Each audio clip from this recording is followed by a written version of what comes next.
ముంపులోనే లంకలు అంటూ ఏలూరు జిల్లా వేలేరుపాడులో 33 గ్రామాల జలదిగ్బంధంలోనే గోదావరికి పెరుగుతున్న వరద ఉధృతి. పోలవరం ప్రాజెక్టు స్పిల్వే వద్ద 33.61 మీటర్లకు నీటి మట్టం. ధవళేశ్వరం బ్యారేజీ వద్ద కొనసాగుతున్న 2 ప్రమాద హెచ్చరిక.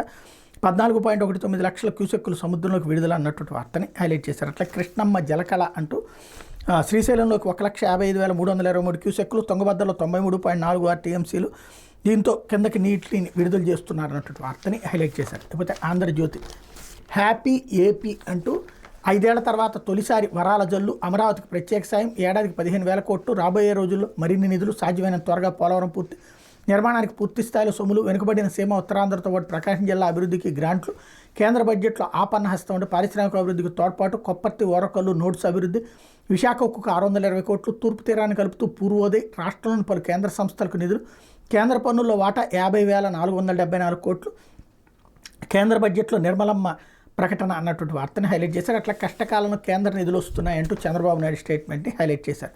మరేపు యువమిత్ర అంటూ